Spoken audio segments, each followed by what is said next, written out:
उत्तर प्रदेश के कानपुर में अब तक जो लोग चीख चीख के कह रहे थे कि रामनवमी की जुलूस पे उनके ऊपर मुसलमानों ने पत्थर फेंका और उन मुसलमानों को कड़ी से कड़ी सजा होनी चाहिए, 2 ही दिन नहीं गुजरे कि उनको ही उठा के पुलिस ने जेल में डाल दिया। जांच पड़ताल हुई तो पता चला कि इन 200 लोगों ने ऐसी घिनौनी साजिश रची थी कि अगर ये साजिश नाकाम ना होती तो ये देश फिर से बारूद के ढेर पे बैठ जाता। कौन सी साजिश थी, उस साजिश का रिजल्ट क्या था, क्या हो सकता था, क्या हो गया, ये तमाम सवाल हम आपके सामने उठा रहे हैं, इसलिए वीडियो को लास्ट तक जरूर देखिएगा। नमस्कार, मेरा नाम है प्रखर राजपूत, आप देख रहे हैं जवाब कौन देगा। इस वीडियो में हम समाज के उन मुद्दों को उठाते हैं जिनको मेन स्ट्रीम मीडिया ज़्यादा कवर नहीं करता, ज़्यादा तवज्जो नहीं देता या फिर उसको ज़्यादा टीआरपी नहीं मिलती। ऐसी वीडियो के माध्यम से हम आपको जागरूक करने का काम करते हैं, आपस में प्रेम भावना और सौहार्द को स्थापित करने का काम करते हैं। इस वजह से चाहें तो आप इस चैनल को भी सब्सक्राइब कर सकते हैं। दरअसल इस पूरी घटना की शुरुआत कानपुर में रामनवमी के ठीक एक दिन पहले होती है। दरअसल रामनवमी के ठीक एक दिन पहले कानपुर में एक गांव है रावतपुर, और वहां प्रभु श्री राम का बाल स्वरूप का एक मंदिर है जिसे रामलला मंदिर कहा जाता है।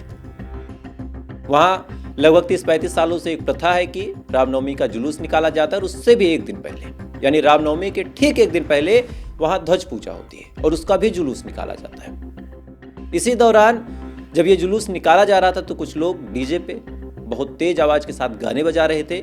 ये मामला जब पुलिस तक पहुंचता है तो हाई कोर्ट की गाइडलाइन की वजह से पुलिस वहां पे आती है और आने के बाद डीजे को बंद करवा देती है। उस डीजे को बंद करवा के कहती है कि देखिए, आपको जुलूस निकलवाना है तो आप निकालिए, लेकिन इस हिसाब से दिनों रात डीजे बजाना और रात के मौके पर डीजे बजाना कहीं से भी उचित नहीं है। यहीं से हिंदूवादी संगठन और जो पुलिस वाले थे उनके बीच झड़प होती है, बहस होती है। कुछ लोग नाराज हो जाते हैं, कहते हैं कि हम शोभा यात्रा ही नहीं निकालेंगे। पुलिस मान मनौवल करने की कोशिश करती है, जैसे तैसे करके रात गुजर जाती है, अगले दिन सुबह होती है और सुबह से ही पुलिस वाले मान मनौवल कराने की कोशिश करते हैं। कुछ लोग का कहना है कि हमारे साथ गलत हुआ, हमारे साथ अत्याचार हुआ, हमारे साथ भेदभाव किया गया।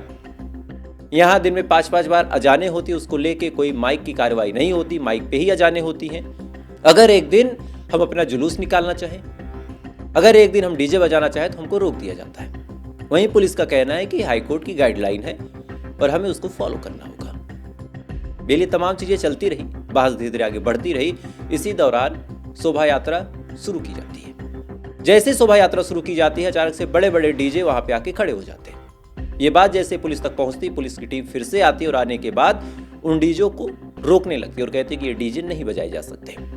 अब इसी को लेके फिर से गहमा गहमी का माहौल बनता है, फिर से बहस शुरू होती है।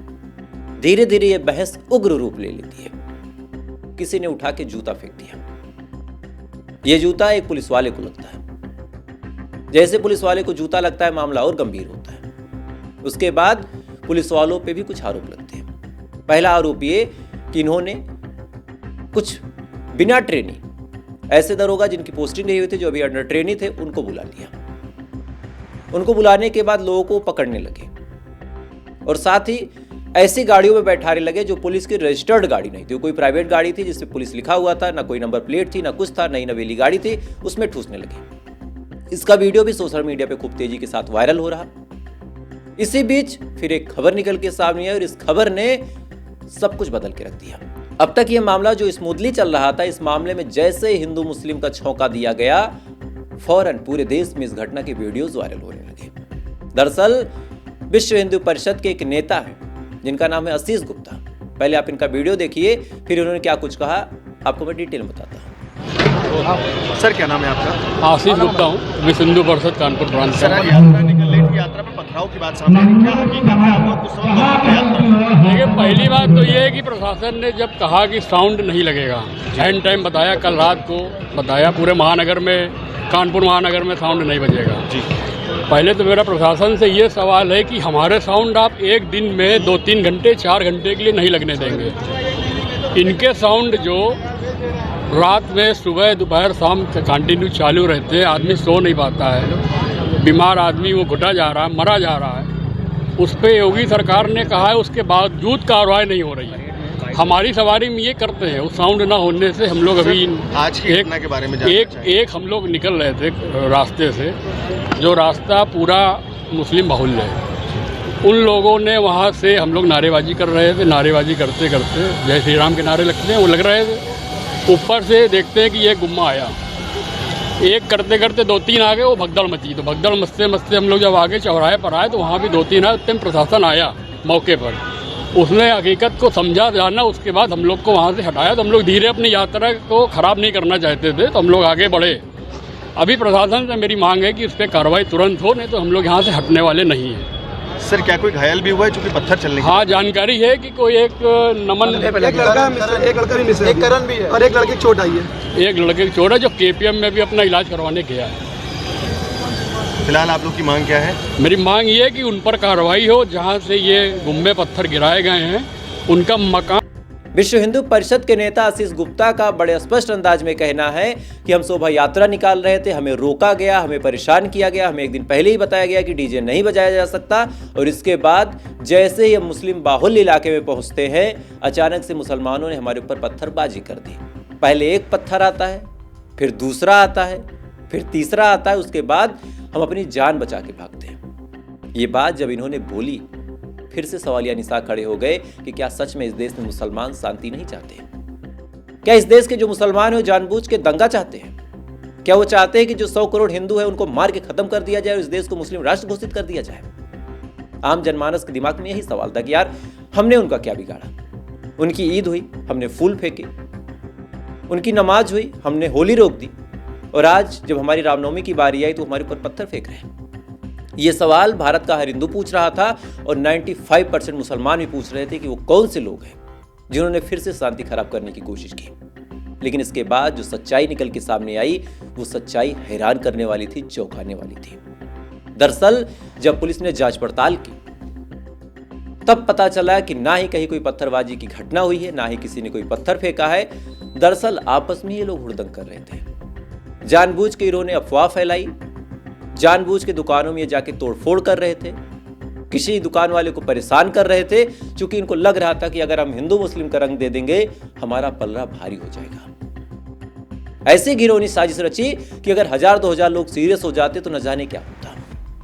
पर्टिकुलर मोहल्ले को टारगेट किया और कहा कि यहां से पत्थर फेंका गया, किसी घर की तरफ इशारा किया गया। बाकायदा कैमरे के सामने, मीडिया के सामने आशीष गुप्ता जैसे लोगों ने बयान दिया कि पत्थर फेंके गए। लेकिन वहीं पुलिस के जो DCP हैं श्रवण कुमार सिंह, उनका क्या कहना वो भी आप सुन लीजिए। देखिए, यहाँ पे हमारी पुलिस थी, हमारे CP थे, DCP थे, बाकी लोग थे, और इस तरीके की बातें आई हैं। लेकिन जो हमारी लोग थे उन्होंने जो जांच किया उसमें प्राइमा फेसी ऐसी कोई बात नहीं आई है। और फिर भी हम तथ्यों को देख रहे हैं। प्राइमा फेसी ये अफवाह कहाँ से फैली है, किस तरीके की फैली है, सही है या गलत है, क्योंकि किसी को चोट नहीं है, किसी को कोई इंजरी नहीं है, कहीं कोई ऐसे वीडियो या वैसी रिकॉर्डिंग नहीं है। श्रवण कुमार सिंह ने बड़े स्पष्ट अंदाज में कहा कि ना ही कोई पत्थरबाजी की घटना हुई है, ना ही हमारे पास कोई FIR हुई है। उसके बाद जब श्रवण कुमार सिंह और उनकी टीम ने जांच पड़ताल की, पता चला कि सारी घटनाएं झूठी हैं, सब कुछ अफवाह है। इसके बाद 200 से ज्यादा लोगों पे FIR दर्ज किया गया, अफवाह फैलाने को लेके, झूठ बोलने को लेके, हिंसा भड़काने को लेके, अशांति फैलाने को लेके। और ये तमाम चीजें जब होने लगी तब इन्होंने कहना शुरू कर दिया कि ये चीजें जो हो रही हैं दरअसल योगी बाबा को बदनाम करने के लिए हो रही हैं। अब मुझे समझ में नहीं आ रहा कि इसमें उत्तर प्रदेश के मुख्यमंत्री योगी आदित्यनाथ जी का एंगल कहां से आ गया। शोभा यात्रा आपको निकालनी है, डीजे पे हाईकोर्ट ने रोक लगाया, डीजे पे हाईकोर्ट ने रोक लगाया, सरकार ने तो लगाया नहीं था। हाईकोर्ट सबके लिए है। साथ ही पुलिस जब आती है आपको समझाती है कि भाई डीजे पे इतने तेज गाने मत बजाओ। आप नहीं मानते, आपको अलाउ किया गया था कि आप केवल 2 साउंड लगा सकते हैं। आपको ये जिद थी कि भाई नमाज लाउड स्पीकर पे क्यों होती है। उसके बाद क्या हुआ, दोहरी कार्रवाई हुई। 8 तारीख को यानी कल लगभग 100 से ज्यादा मस्जिदों के जो साउंड सिस्टम है उनको हटा दिया गया। नमाज नहीं हो सकती है, जिसको नमाज करना होगा बिना साउंड के करे। हालांकि वो भी गैर कानूनी था, उनके ऊपर भी कार्रवाई होगी, लेकिन इससे आपका कोई व्यक्तिगत लाभ नहीं था। अगर पुलिस आपको कह रही थी कि आप साउंड ना बजाएं, आप डीजे ना बजाएं, या फिर बजाए तो 2 साउंड बजाए, तो आपको मान जाना चाहिए था। और अगर पुलिस की बात आपको नहीं समझ में आई, आपको लगा कि आपका अधिकार है, आप प्रोटेस्ट करते, आप धरने पे बैठते, आप पुलिस के साथ कुछ भी करते, नारे लगाते, कोर्ट कचहरी करते, मर मुकदमा करते, जो भी करना था। लेकिन इसमें मुस्लिम एंगल क्यों डाला? इसमें मुस्लिम एंगल क्यों डाला? आपको क्या लगता है कि अगर कोई हिंसा होती, कोई झड़प होती, केवल मुसलमान ही मरता क्या? एक 12 साल 14 साल 15 साल का बच्चा जो अपने घर से हाथ में भगवा झंडा लिए निकला था इस उम्मीद में कि भगवान राम की शोभा यात्रा है, उसमें कुछ गाने बजेंगे, थोड़ा सा डांस करूंगा, थोड़ा सा जय श्री राम के नारे लगाऊंगा, नाचते गाते खेलते खाते अपने घर आ जाऊंगा, फिर किताब खोलूंगा, पढ़ाई करूंगा। उस बच्चे के भविष्य पे आपने क्या चोट करने की कोशिश की?